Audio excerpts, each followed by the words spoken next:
In the year 70 AD, Roman legions sacked and burned Jerusalem. Israel would remain a nation in exile for nearly 2,000 years.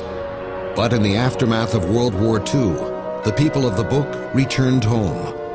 Israel's rebirth and survival in the 20th century has often been called a miracle. Those who were there cite their own experiences as proof. I'm Michael Greenspan. I'm an investigative journalist. These are their stories.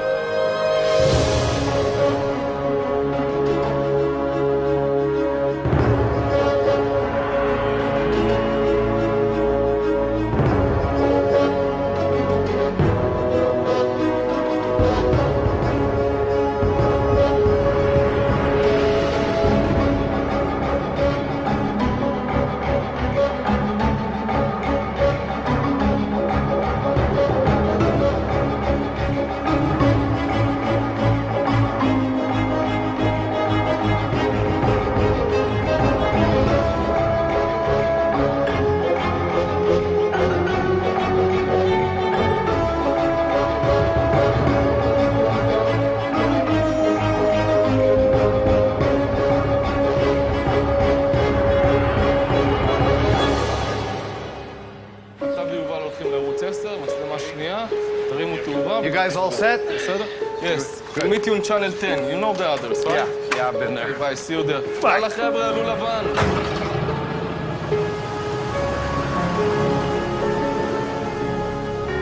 Every conquering invader, from the Roman Titus to the Crusaders to Sir Edmund Allenby, who took it from the Ottoman Turks in 1918, has gazed down on the city of David from right here. This is the Mount of Olives. From here you can see all of Jerusalem. I'm meeting Professor of History and Historian Gershon Bar Kokhba. He came to Israel from America as a young man over 30 years ago. He's a recognized authority on the War of Independence. The day the Jewish state was established, 15 in May 1948, we had only one tank. One tank. We had only 3 armored vehicles. 3. We had only 5 cannons, that they weren't even here. They were on their way from Europe that we bought. 5 cannons. We didn't have even 1 bomber. We didn't have even 1 aircraft. And we were surrounded with 7 Arab nations with big army. And they were sure it's a few hours, maximum a few days, and the Jews will be slaughtered, will be thrown to the sea. And it's unbelievable. It wasn't easy. It was over a year of war. We had about 6,000 casualties. That's 1% out of the Jewish nation that was here. That's more than nations suffered in the Second World War. But we survived. And it was a big victory. Why? Not because we were strong. We did the best to be the strong. We did the best to bring over here aircrafts and tanks, and we brought them during the war. But there's somebody up there that decide this is the time. They'll pay the price. It will be hard. I want to see that they're going to do the big effort, and I'll help them. Over here, on our right, the Zion Mount. The Jewish state was established on Friday. Monday night, there were 1,800 Jews under siege in the Jewish quarter. And the Palmach, the most strongest force we had in the Independence War, decide we have to get inside. And on Monday night, they conquer the Zion Mount.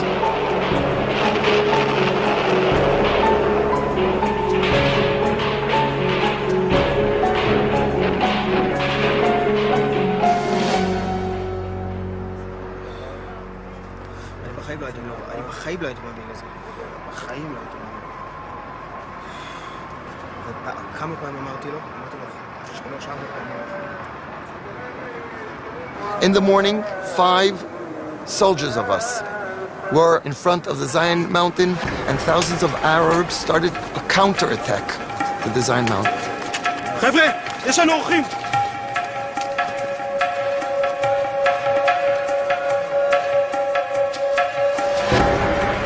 יש לי רק 5 כדורים! אצלי 6! יש רק 4! שמעו לי רק 3 כדורים!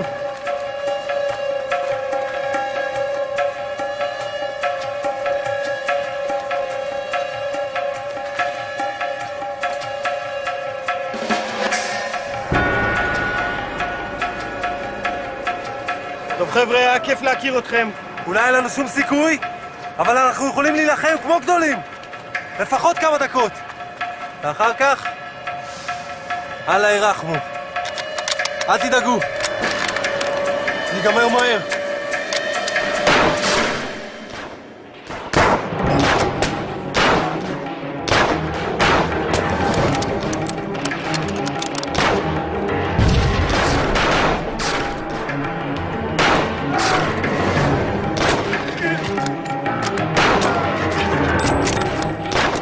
This guy named Shimon Mordechai Rapaport says that they shot the last bullet.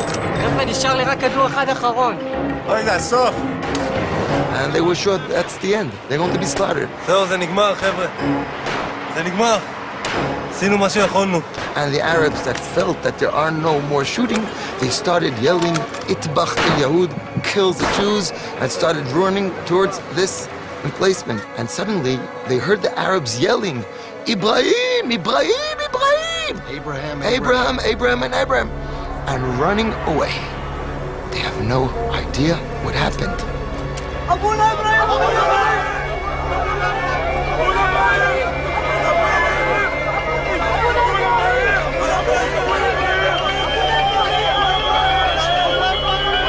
חבר'ה, הם בורחים!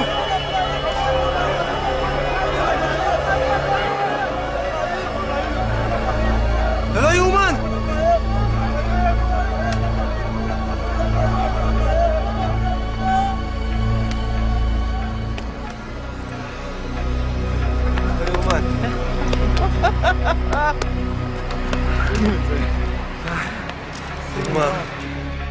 Shimon Mordechai's Rapaport cousin, that was a fighter in the Six-Day War, 19 years later, told me that he was a medic during the war. And one of the soldiers told him his story. I was a driver of a tank, an Israeli tank, during the war. And suddenly the crew of the tank started yelling, hearing him yelling. They asked him, what happened? And he didn't answer. He was yelling from terrified. And he took his tank, took to the side, and started running with the tank in the desert. The commander of the tank, that was a battalion commander, told him stop, because after the tank, all the battalion started going after him. And he told him, what happened? What were you yelling? And this soldier was telling him, you didn't see what was standing on the road? So the commander, what are you talking about? He told him there was a huge guy standing like, looks like a monster, standing in the middle of the road and going me with his hand. Yeah! I got so frightened. I went on the side and I ran away. He just finished to tell him, and suddenly the area that the battalion was supposed to go through on the road was bombed. A few days later, Shimon Mordechai Rapaport takes his cousin, Ira Rapaport, to the Mount of Zion and telling him his story 19 years beforehand. And there was an Arab over there that was sitting and hearing this story. This Arab comes over to him and tells him, just 1 second, you fought over here 19 years beforehand? He said, yes. I don't believe it. I was one of the Arabs that attacked. Oh, you tried to kill me, I tried to kill you. Shaking your hand. But then Shimon Mordechai Rapaport asked him, just 1 second, I have to understand. Why did you run away? We didn't have any ammunition. The Arab told him, I don't believe. What, you didn't see what was over there? What are you talking about? What, you really didn't see? What are you talking about? The Arab told him there was this huge guy over your emplacement that was going us with his hand. Oh, we were sure that's Abraham, you're the patriarchs, your father. We got so scared, we ran away. Unbelievable. I'm an army guy. I'm a lieutenant colonel. I'm a commander of an army battalion, tanks. And I was 2 feet on my ground. But sometimes when I learn, do a research on a battle, and I don't understand. Even the people that fought in that fight don't believe. It doesn't make sense. Something else happened over here. David Ben-Gurion declared Israel's statehood on May 14, 1948. We extend a hand of peace and a call to be good neighbors with all those countries and their peoples who surround us. Ben-Gurion's call was answered before nightfall the next day. The combined armies of Egypt, Syria, Lebanon, Jordan, and Iraq descended on the tiny strip of land the Jews now reclaimed as their homeland after 2,000 years in exile.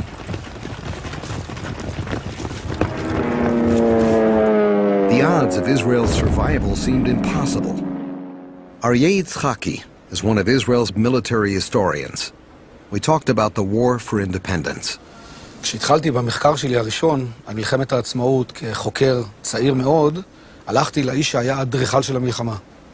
ראש אג"ם, רב אלוף יגאל ידין. כשבאתי למשרד שלו, חדר העבודה שלו, היה ארכיאולוג מפורסם, חשף את מצדה, ראיתי קובץ מסמכים, קלסר, סודי ביותר. היה כתוב עליו טופ סיקרט, והיה כתוב עליו בכתב היד שלו, The Great Miracle, הנס הגדול. הסתכלתי עליו, ואז שאלתי אותו, רב אלוף ידין, איך זה אתה כותב על הקלסר, הנס הגדול? אתה הרי אתאיסט, לא מאמין בניסים. אמר לי, כן, הייתי אתאיסט עד מלחמת העצמאות, ואחרי מה שקרה במלחמה, התחלתי להאמין בניסים. קרו פה דברים שאין לי הסבר הגיוני, ולכן כתבתי הנס הגדול. This is the Palmach Museum in Tel Aviv, dedicated to the young freedom fighters who led the underground struggle for independence against the British. Along with the Irgun, Etzel, and other freedom fighters, they became the heart of Israel's army. The thousands of pictures archived here in the Palmach Museum were sent here by many of those soldiers years later. They are a visual diary of a nation at its birth.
Sheikh Gavish was one of those young men in 1948. He looked back with me on those days. קודם בוא תראה את התמונות שיש לך פה. אתה רואה כאן תמונות של הדור הישראלי, יצחק רבין, יגאל אלון, מולה כהן. אתה רואה פה בחורות שהגיעו מהשואה, אירופה. ואתה רואה כאן עולה תימן, ירוחם כהן, שהוא היה מפקד מחלקת המסתערבים, אלה שחדרו מעבר לגבול. כל החבורה הזו התגייסה בגיל מאוד צעיר, 18. התגייסה והתנדבה. אף אחד לא הכריח. כולם באו מרצון. So what was it that made you learn to become such good fighters? המוטיבציה של הלוחמים אצלנו הייתה כמעט ללא גבולות. ידעו שנלחמים על הבית, וזה מרכיב שאין לו מידה, אבל יש לו השפעה קיצונית. The Armored Corps Museum at Latrun pays tribute to these young patriots and those among them who were not so young. All of those who sacrificed their lives in Israel's struggle against those who were so fiercely committed to its annihilation. I met one of those young freedom fighters at Latrun, an officer named Eitan Haber. How do you figure that Israel managed to emerge from that war, to survive that war? התשובה היא פשוטה מאוד, המוטיבציה. במילה אחת, רק המוטיבציה. היהודים ידעו כאן שהקרב הוא לחיים ולמוות. אין שום חוכמות בעניין הזה, רק המוטיבציה והידיעה שאו נחיה כאן, נצליח במלחמה, ונחיה, לא נצליח, כולנו נשחה בים. What connects you to this place? נולדתי כאן, זה הבית שלי, לא התנסיתי בימי חיי בשום מקום אחר, עברתי כאן את כל המלחמות, כאן נולדו ילדיי כמו שאומר השיר, ומה שמחבר אותי זה בעיקר ההיסטוריה של העם היהודי. אין לי היום אף קרוב משפחה אמיתי בשום מקום בעולם. אין לי כתובת אחרת, וזה, אני אומר לך, גם לעם היהודי אין כתובת אחרת. אני מאמין באמת בייחודו של העם היהודי, ואני מאמין במקומו כאן בארץ ישראל. השם יצטרך לעבוד הרבה שעות נוספות כדי שנחזיק מעמד פה. Along the highway between Tel Aviv and Jerusalem lies an odd assortment of rusting parts from cannon, wagons, and old trucks. Thousands of Israelis drive by these relics of the War of Independence each day. Most never even notice them. But for some who pass by, these are more than roadside art. They were here. They lived the nightmare of 1948. To the man I'm about to meet, remembering comes easy. Aaron Axelrod spent much of his life, along with his celebrated filmmaker father, capturing on film the story of modern Israel, from before there was even a nation here. Did you realize how significant it was when you were doing it, when you were shooting it? If I tell you that many times I was shooting and crying, would you believe me? I was shooting and crying because it was such a wonderful thing that happening. We are going to have our own state, our own freedom, our own Jewish state again after 2,000 years. My father took me during the War of Independence to a hush-hush shooting. He told me, you're not allowed to tell anybody that you're going with me. He said, you're coming with me and we will both shoot, but you will never speak about it. We were shooting the Burma Road. The Burma Road was a road that was built by people at night, circumventing the Arab positions in order to bring supplies into Jerusalem. At the outbreak of the War of Independence, almost immediately, Jordan and forces of the Arab League placed a blockade on all supplies and communication to the city of Jerusalem. Amos Chorev would go on to become a high-ranking military planner and president of the prestigious Technion, the Israel Institute of Technology. But in 1948, he was a young fighter on the front line of this crisis. Amos, why does this place mean so much to you? You must understand, we want to save Jerusalem. It was under siege, total siege, when the Arab Legion got Latrun and blocked the road. It was under siege for the last few months already. Jerusalem with 100,000 people, no food, no water, no ammunition. Can you imagine? And I suggested to Colonel Marcus, who was then with the 7th Brigade, I said we could bulldoze our way to Jerusalem. What, to make a new road, you mean? A bypass road, bypass Latrun. There's no reason why we should take the highway. If this area is under our control, we can do that. This same night, me and another officer, we tried with the jeep we had to drive our way through those hills.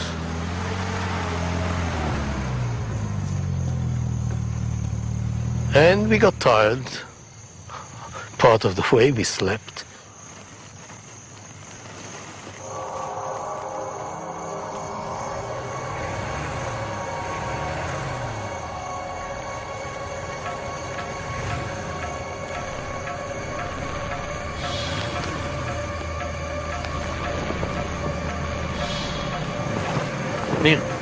אמיר, תתעורר. אמיר, תתעורר! תסתכל! אני לא יודע מי זה. אני חושב הם משלנו. הם משלנו. Something happened which could have happened, I mean, a million times. Can you imagine that the same idea came up, conceived by another group of Harel Brigade Palmach people, and they met with us. Once the two jeeps met, we knew that there is a possibility of driving jeeps. So we returned back, and we drove directly to the General Staff in Tel Aviv. We got 13 jeeps, loaded with about 600 kilos per jeep. We succeeded to get to Jerusalem with about 6.5 tons of ammunition, medical supplies. You can't understand what the medical supplies mean. I had friends who died because of lack of antibiotic penicillin. Some people say, some of the rabbis I've spoken to say, that God had something to do with what happened here. What do you think? I'm not a religious man. I'm secular. I do trust in motivation, in ability, in the people, in the unity of our people, in the understanding that there is no other country for us. This is our land.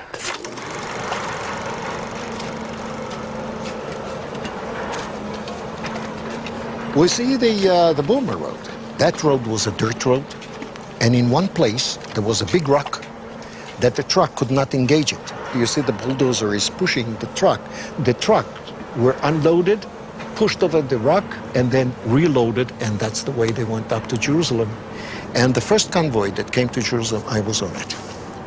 The last shot is they're entering Jerusalem. I think the time, the stress, the terrible things that our nation went through brought up the best in us.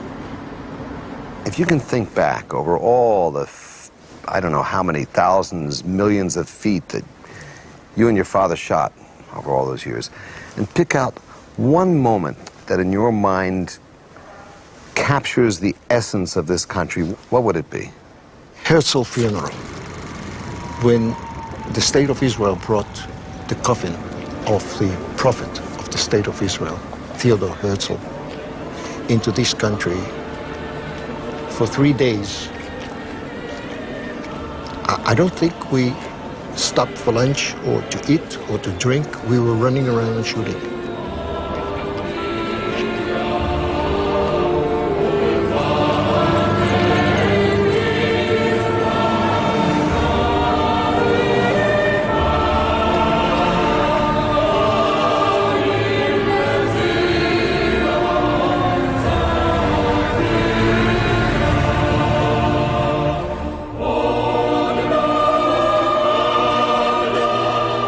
I was standing there with the camera and waiting with all the people that came from all over the country with little bags to put the soil of Israel into his grave. From every piece of every settlement, every city, every place, they put a little sand into his grave. It was a great moment for the state of Israel. It's not the person himself. It's not the moment of burial itself. It's the idea. The Alt Neuland, the old new state. That's his book. And he said, if you believe it's strong enough, it is not a legend. And we believed, and it is not a legend.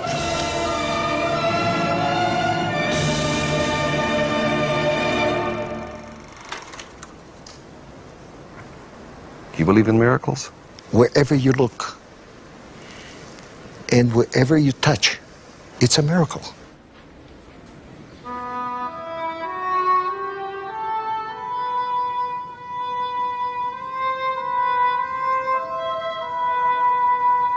David Ben-Gurion, architect of Israel, its first prime minister, probably the most beloved figure in modern Israel's history.